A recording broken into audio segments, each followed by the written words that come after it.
Hello everyone, I am Dr. Chander Pawar, working as Assistant Professor in the Department of Chemistry at VIGNANA JYOTHI Institute of Engineering and Technology, Hyderabad. As part of our VTech curriculum, today I will be briefly discussing about the first module, that is nothing but water and its treatment.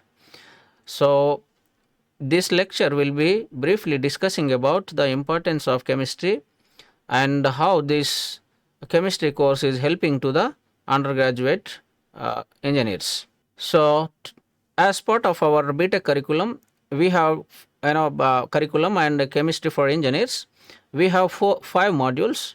First module is water and its treatment. Second one is electrochemistry and its corrosion. Third one is energy sources and battery technology. Fourth one is polymers. Fifth one is spectroscopic applications and advanced functional materials.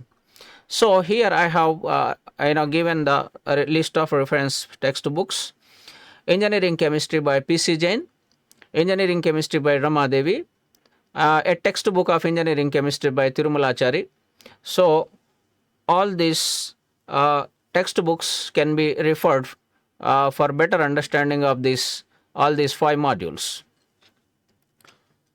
So as part of our first module, water and its treatment, the syllabus is like introduction to water sources and impurities of water, followed by hardness of water and causes of hardness water and types of hardness, expression units for the hardness and estimation of hardness by the EDTA complexometric method, and specifications of drinkable water, that is nothing but potable water, steps involved in the treatment of water to get the potable water, that is nothing but drinkable water, disinfection followed by 3 methods like chlorination, ozonization and bleaching powder method, and then boiler feed water, and how this boiler feed water can be internally treated, that is nothing but internal treatment methods. These are 3 types: Calgon conditioning, phosphate conditioning and colloidal conditioning. So after that, boiler troubles we will be discussing. Basically boiler troubles are 4 types: priming, foaming, scale, sludge, boiler corrosion and caustic embrittlement. Out of these 4 troubles, we will be briefly discussing about scale and sludge, how it is formed and how it will be removed, and then external treatment of water by ion exchange method and reverse osmosis method, followed by the membrane technology, that is nothing but what are the types of membranes used for the filtration purpose and significance of filtration and existing technologies, followed by some of the numericals, how to calculate the permanent hardness, temporary hardness and total hardness of a given particular water sample.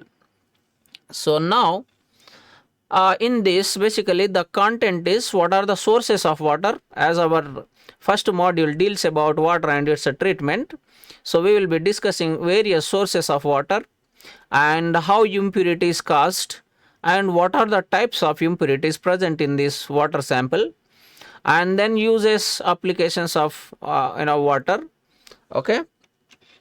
So before that, from this topic, from this today's lecture, what could be the learning outcome? When we talk about student perspective, as an undergraduate engineer, what he or she can take away, what could be they are learning from this topic.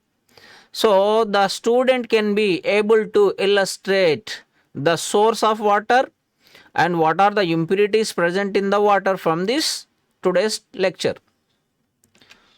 So we all know that water, the chemical name of water is H2O.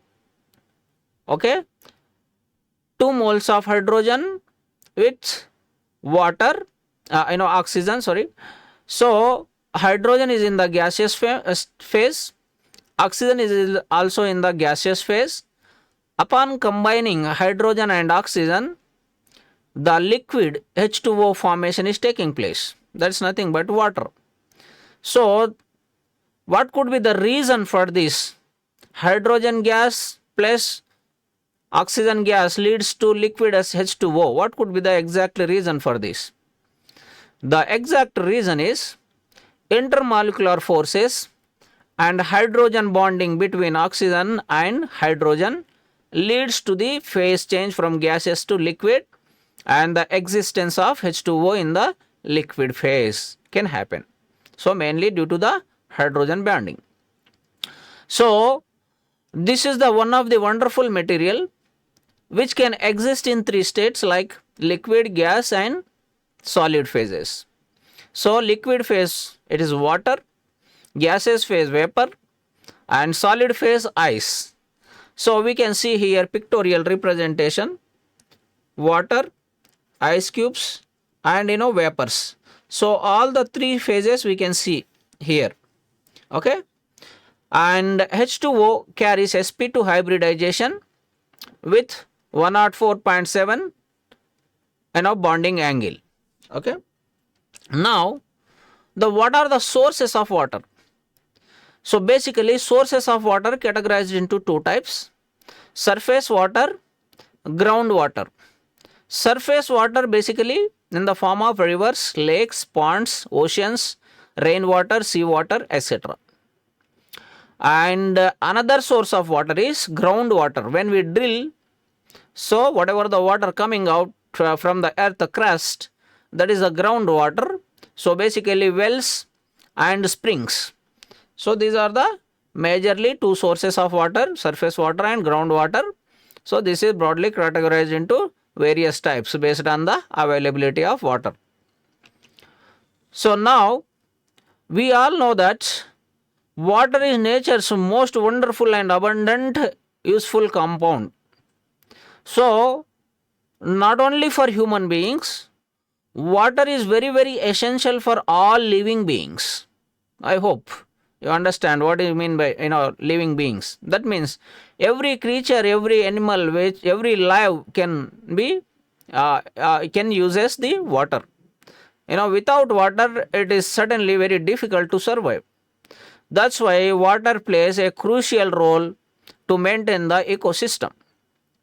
So now water is not only essential for living lives on animals and plants, but also occupies a unique position in the industries as well. Factories, industries, it could be pharma industry, it could be chemical industry, it could be anything. So there also water can be widely used. So it is widely used in drinking, bathing, sanitary, washing, irrigation, firefights, air conditioning, and also for the production of industrial materials like tablet, pharma, vaccines, etc. Now the interesting part of our basic introduction to water is, though there is a abundant water on the planet Earth, only 3% of water is fresh and that can be readily used for the drinking purpose. Remaining is in the form of glaciers and remaining is in the form of impurities, remaining is in the form of contaminants which cannot be used for the drinking purpose unless we desalinize or unless we purify it. So that is why we need to know some basics about chemistry and basic technology. How can we make the fresh and drinkable potable water? Okay, now the domestic applications of water: washing purpose, okay, bathing purpose, cooking purpose, drinking purpose. Yes, in our day-to-day life, for clothes washing and having bath and cleaning, for everything water is essential. And now you to wash the utensils and for cooking purpose also it is very important. Without water we cannot do the task in the kitchen. And drinking, the hard water causes bad effects on our digestive system. The possibility of foaming, that is nothing but calcium oxalate crystals in urinary tracts, can increase. That means what will happen? Kidney damage can happen if the drinking water is having hardness. Okay, that's why we need to purify this water and then only we can consume it. Now, not only the domestic applications, there are some industrial applications as well. What are those industrial applications? Textile industry, garment factory, or clothes, production, or making. Precipitates of calcium and magnesium soaps adhere to the fabrics and cause problem. Then we need to think about how this water can be purified to use in the textile industry, that is garment factory. Okay, and then sugar industry. Basically what happens, the sulfates, nitrates and alkali carbonates are used in sugar refining, and if this kind of sulfate and nitrate ions are there in the water, what will happen? It will lead to the difficulty in the crystal formation of sugar. So that means water should not have phosphate, nitrate, a kind of alkali carbonates, then only the sugar crystals will be formed easily. Okay, dyeing industry, that is a pigment industry. Dissolved salts in hard water may react with costly dyes forming precipitate, which is unwanted thing. Okay, so for dyeing industry, that is nothing but pigment industry also, the pure water is required. And then for the paper making industry also, the water is very, very important without calcium and magnesium salts.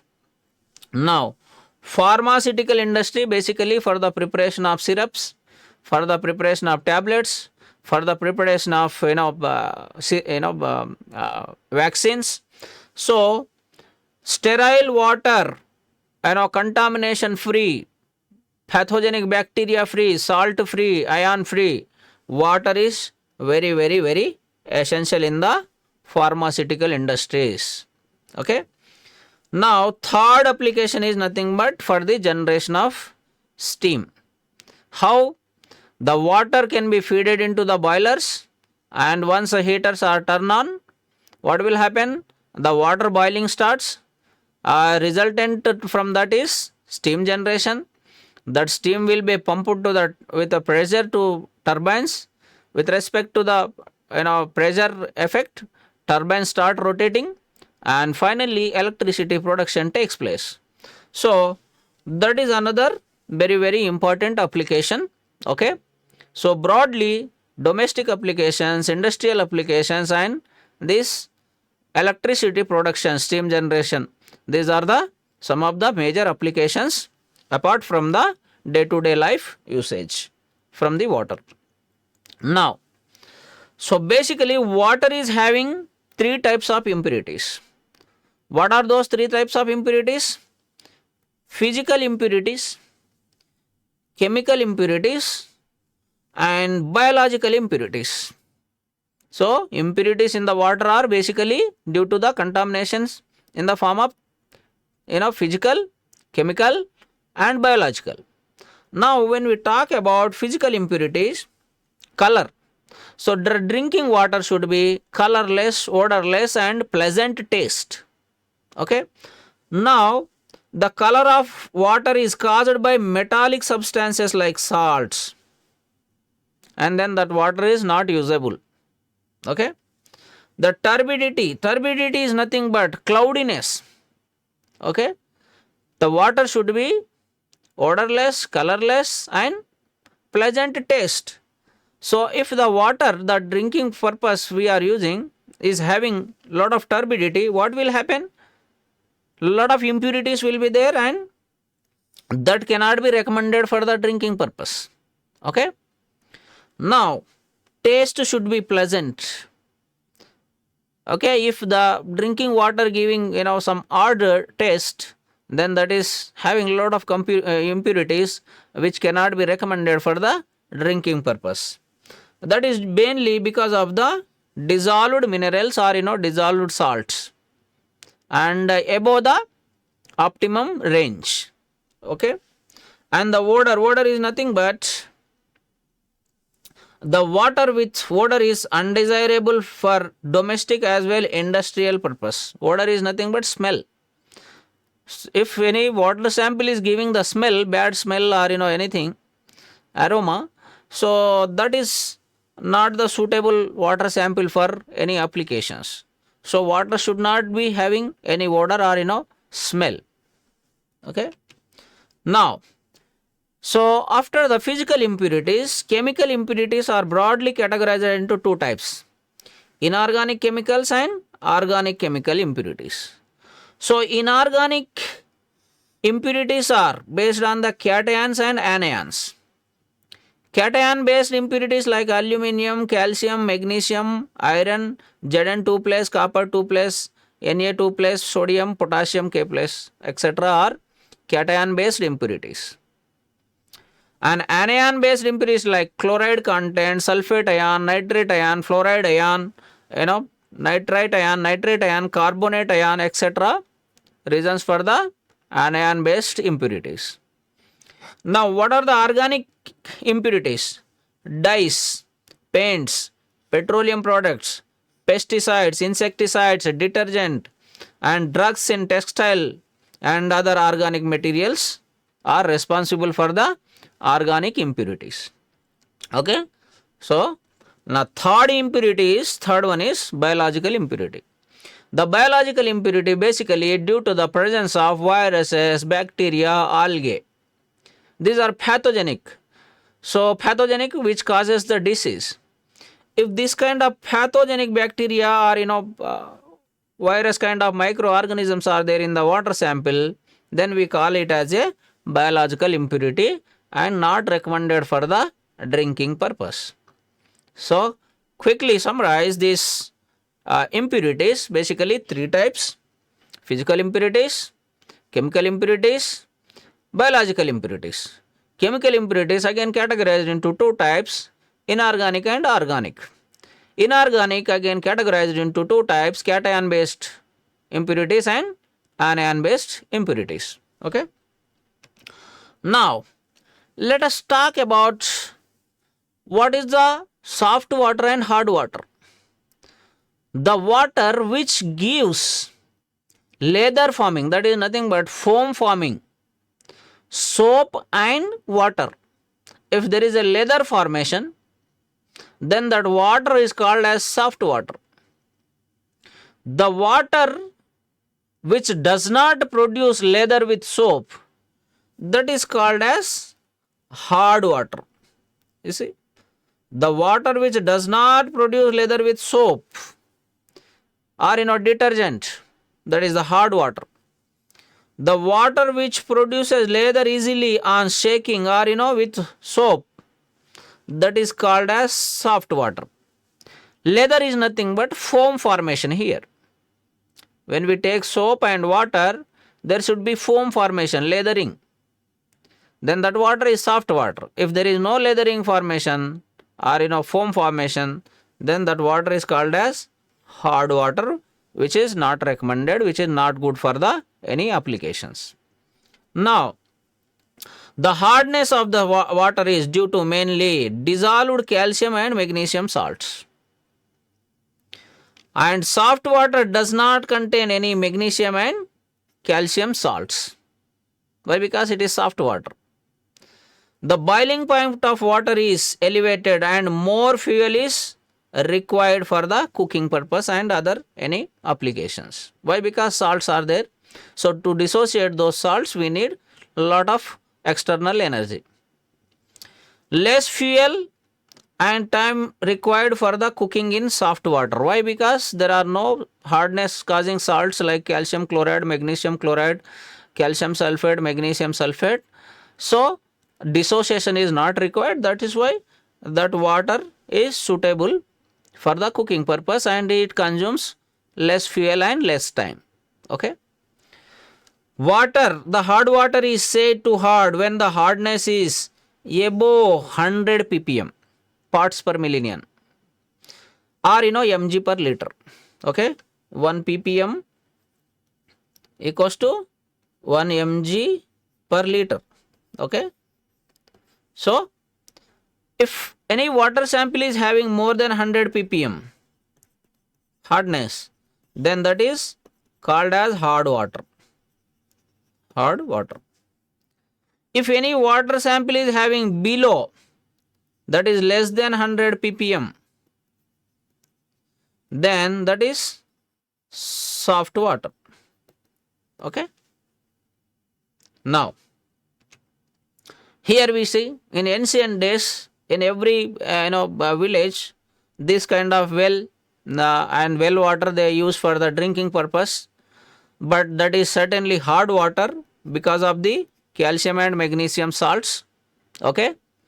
And soft water basically due to the low mineral content and less calcium and magnesium salts. So nowadays we use reverse osmosis RO system and many other distillation methods for the purification of water to get the soft water. Okay. Now hardness of water defined as which prevent lather forming, that is nothing but foam formation. This is due to presence of salt like calcium and magnesium mainly. Who are the main culprits? What are the metals main culprits for the hardness of water? Calcium and magnesium salts. Okay. And other heavy metals dissolved in water. Apart from the calcium and magnesium salts, other heavy metals like arsenic, nickel, chromium, mercury, this kind of heavy metals, lead, this kind of heavy metals also responsible for the hardness of the water. Now basically what is soap? Soap is nothing but sodium and potassium salt of higher fatty acids. We can see here what is written there, stearic acid C17H35COOH. This is the stearic acid. So when this stearic acid reacts with water containing calcium and magnesium, it will be converted into sodium stearate or potassium stearate. What is that? C17H35COONA. This is the sodium or potassium stearate. From where it is coming? From the higher fatty acid, that is nothing but stearic acid. Okay. Now soft water. What is soft water? Soft water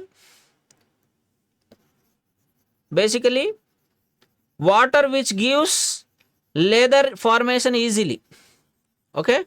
Lather formation easily. You can see here. Lather with soap. The water which readily gives lather, that is soft water. So here this is sodium based soap, sodium stearate with water. What is formed? Stearic acid has been released and sodium hydroxide formation is taking place. And here soap is sodium stearate is the soap. So there is a lather formation, that is foam formation. That is why we are calling it as a soft water. Now the water which does not give lather with soap is called hard water. Okay. Here we can see. So what is happening here? This sodium stearate, that is the soap, whenever that water sample is having like salts, calcium chloride and magnesium chloride, permanent hardness causing salts, what is happening? The stearic acid formation is not taking place here. This sodium stearate has been replaced with calcium and magnesium from the hardness causing salts. That is insoluble scum. That is why lather formation is not taking place here. Lather formation and a foam formation is not taking place. That is why this is called as hard water. If there is a stearic acid formation from the sodium stearate or potassium stearate soaps, then that is soft water. Okay. Now let us quickly summarize. In today's class we have discussed about the sources of water, applications of water, and basically what are the major soft and hardness of water, and the references I produce here. In another class, we will meet with another interesting topic, which is continuation to this water and its treatment. Thank you. Like, share, comment, and subscribe VNR Digital Learning Resource YouTube channel.